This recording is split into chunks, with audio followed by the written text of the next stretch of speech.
mistakes, he came out of it on top. So that's what I want to see. Well, let's find out. To the top right, in blue, our Protoss player for KT Rolster. 1 game from Code S he is. Stats. 1 win, that is to say.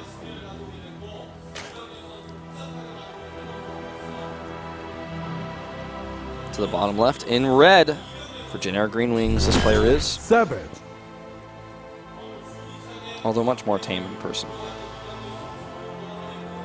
Even rolls up his sleeves. Yeah. This is interesting already for me. Hold on. Wait. I'm waiting, Artosis. Yeah, no, hold on. Is he I'm sorry, do you the have to hatch wait block to again? supply. Maybe, but the thing is, remember stats sent down on the 13th probe went to the natural in the last match on this map. So this next probe should be going to the natural, or something's really weird. Because remember, he did it, and he did 1 long distance mine, then made a nexus. And I was talking about how I thought it might be to make sure he didn't get a hatch block on him. He's doing it. Yeah, okay. So he really doesn't want this to happen. That actually almost just happened anyways. Ah! So annoying. You know what? Yeah, this is how he's changed his play. Like, this is a change that happened to his build today to make sure that this wouldn't happen to him again, because he was so unhappy with that game before against Savage. So he blocks it this time, and Savage should have known this was a possibility, because I'm sure he watched stats last match. Oh, you'd feel like as a Cirque player watching this, you watch your whole life, drones block, or probes blocking your hatch at your natural. Then he watches stats block his drone at his opponent's natural. He's like, oh, I just can't build a hatch anywhere. I just can't build a hatch anywhere. I might as well just long distance mining from the middle of the map. That's what I'm going to do. Zergs are always victims. Well, they always make it seem that way. Yes. Well, that's certainly what I meant. Yeah. I just wanted to further capitalize on this moment that you gave me. Certainly. All right, so double hatch in the pool here from Savage, because he did scout what was going on. We do get the Forge into Gateway from stats, so playing pretty safe. Of course, you got to be ready for anything here. Didn't commit to scouting early on. What I hope is that we get to see stats do that same Oracle into Voids, and we'll see how Savage deals with it differently. Yeah, I would like to see that. But the thing is, he will be ready for it because he did watch it. Yeah, so that's like another added factor that I really like. How is he going to change what he was thinking about doing originally based on what he's seen? He still picks the map. I wonder if he I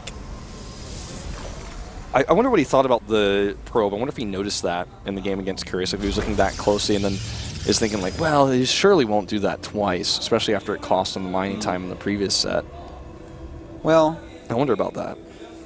Thing is, the fact that he did not do it on the original game on this map, and then he did it after Savage did that build to him, I think it's like Savage has to expect that it's going to happen, and if it doesn't, it has to be really weird, which is what I was kind of saying in the beginning, where it's like, that has to be a counter to that, right? That has to be don't hatch me because I feel good against anything else.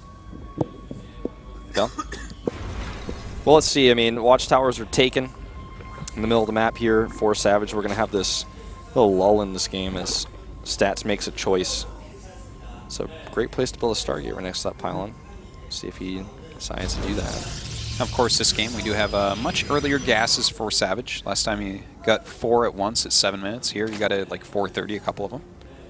And we have +1 on the way, Artosis. 5:30, yeah. +1 indeed. And it looks like a fast third to match it. Could be +2 Blink Stalkers. Yeah, it definitely could. Wouldn't be too surprised. That's a great thing to do on your opponent's map pick again. Well, it's such like a go-to build, you know. It's like a modern-day Immortal push. And I like, by the way, how, you know, all builds become more economic over time. Like, you know, for a long time we had the Immortal push where it's like, well, you're going to mix one of those in no matter what. And now it's like the Blink 2 Stalker. Well, you're going to mix one of those in no matter what. But it's like a 3-base build as opposed to the 2-base build from before because it just like has more flexibility, it's harder to predict, stuff like that. And that's just, it's one of the beautiful things about StarCraft that over time things become more macro-based because people become better and better and better at scouting and holding things. It's true. And that's where I feel new maps come into play as like the counter to this, where there might be a strategy that comes out that breaks the meta on a map. Yeah. For a little bit. And then we even have like these reactions like the probe coming down That's actually, I mean, everybody has the reason why they like StarCraft II, like that more than any other reason. Like some people like that it's really fast-paced. Players have such fast APM. You know, they look at the APM indicator. Some people like that it's so balanced, that it's a great game that revolves around strategies, and some people just like it because it was like the first game they played online, you know, with their friends. I like it because I love the shift of strategies. That's my favorite thing about StarCraft II, just how quickly things change. The metagame, right, and what it's a beautiful thing. Yeah, it's like what little things change in a best of series, or what changes over 2 months, and the thing is, like, I would like for there to be more often changes in StarCraft II to balance. Like, it happens pretty rarely because Blizzard decided, you know, they feel they've got a pretty balanced game, and they have. They do. It's the most balanced RTS ever, by far. And if you look at this, right, and there's so few changes to the way the game is played on a balance level, on the way the units interact with each other, but the game still changes, you know, month to month, week to week, day to day, and that's what's the most beautiful thing about StarCraft to me. And that's why I like this game. That's the main reason. I'd say there's like obviously a lot of other reasons, but that's like my favorite reason. Yeah, that's a good reason, Wolf. Respect. Well, a lot of Hydras being made right now, and that's going to help him hold on to this base against the put. Well, he's actually moving out with them, so he's going to try to slow this, I suppose. He's seen it, right? He definitely wants to put some sort of pressure on here. Hydra speed almost done. A lot of Lings rallying up as well.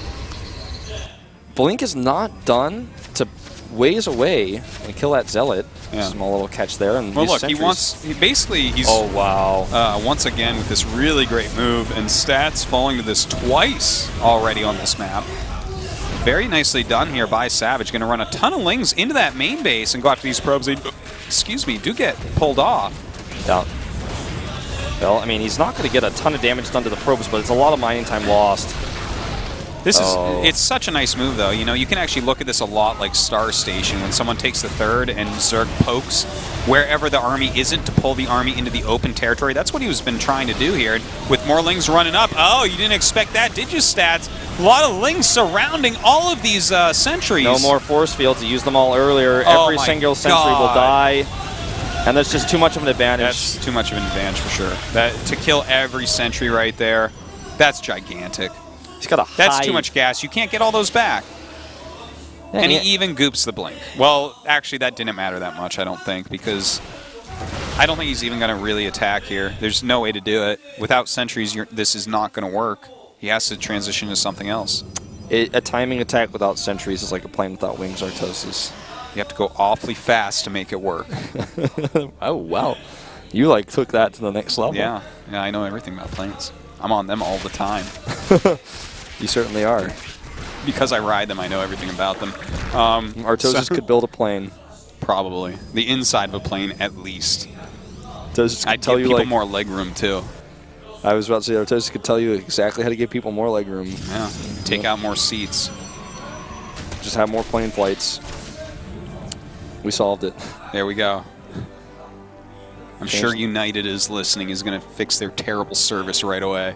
Changing the world, man. Yeah. Right now, you and I, one small step at a time. Mm-hmm. Well, the fast hive is clearly for Vipers here, and he wants to. Basically, what he's starting to say is, or starting to realize, I would say, is that okay, you have no backbone to your army. You're trying to rush Colossi out now, deal with my Hydras, and I'm just going to kill your very low Colossus count with the Vipers. I think he's just going to... He takes his fourth hatchery, but he's not thinking about, like, all right, well, I'm going to get into a fourth base and get ahead in the late game. Like, he's actually just going to do this timing attack with his Vipers. They're going to consume a little bit of energy, maybe even just fly across the map right away. Well, yeah, the Vipers are actually pretty brilliant here when you think about it, because his opponent can't possibly have what he needs to stop this, right? He has to transition after losing all those sentries, and he can't just go into High Templars with a bunch of Stalkers as his army, right? That isn't a composition that works. Like, Roachling would just kill that no matter what. So, obviously, he's going to have to go into Colossus from here, which means High Templars are going to be slower, which makes the Vipers more powerful. And on top of all that, of course, Blinding Cloud's going to do well here. And yanking the first Colossus or two, like, how is Stats going to be able to recover if he pulls all this off? Well, right now, he's just, like, trying to buy time. But, I mean, that takes 4 force fields per... And remember, these sentries are new. Yes, they have a lot of energy. Ultraless Cavern, he's like, well, I can crush these. Ultraless Cavern, of course, going to be a more normal transition out of this, but... He actually has no force fields at the moment. He does warp in some High Templars because he did get that Templar Archives rather quickly. That Time Warp was huge. I don't mean that it's just a really big thing on the map. It's like actually so important, but... One really good feedback does go off, stopping one of those Vipers from being of any use, but still, this is a gigantic Zerg army pushing forward. Yeah, and even with Blink Stalkers and that Time Warp, this is not an easy fight to take. Needs to pull that back. Well, I guess Savage pulled it back.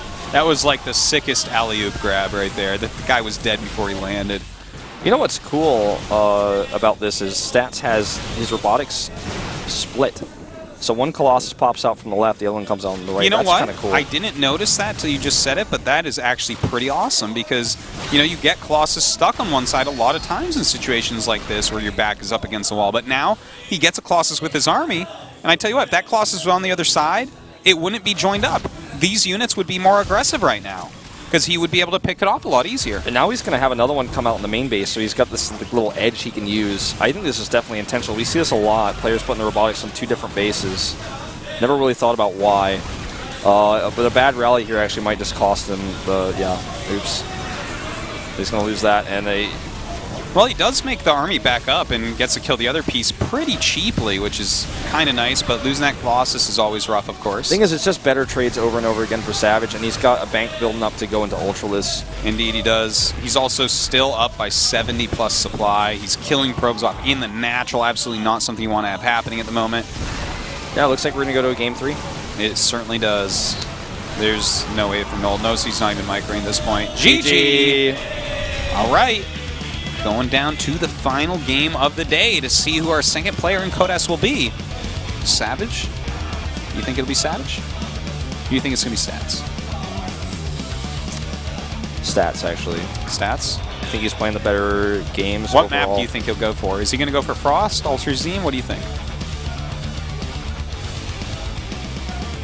Stats. If it were Zest, I'd say like Ultrazine, but I think Stats will go Frost. He can't pick Waystation. No, he can't pick Waystation.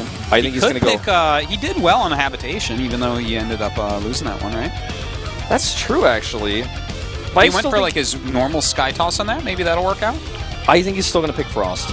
I think so, but you know what? If he wants to go Sky Toss, maybe Habitation Station. He's done it there before. Maybe Ultrazine. It's obviously a very good map for Sky Toss. Rogue is looking stressed, actually. Well, I mean, he's against a very good player, and he has to win this last game, or he just goes down to Code B, and we forget about him for a bit. Well, until he plays in Pro League next week, I'm sure. Frost. Okay, it's kind of the obvious one right now. It's just a good map overall. Yeah, there's no more Yunsu, so Frost player's got to go to the next best thing. Do you think that it's actually Protoss favored? No, but I don't feel like it's. If it is Protoss favored, it's by the littlest amount. I think this map is the most balanced PvZ map we have in the whole pool. Actually, I would say it feels that way to me. Like Ultrazine is becoming more balanced as Frost players start to figure out how to play on it. But I think Frost is like. I think Ultrazine is actually Protoss favored. Let's talk about that when we get into this game. It is the last game of this group. One of these 2 players. Will it be Stats or will it be Rogue? One of them is going to Code S. Let's find out.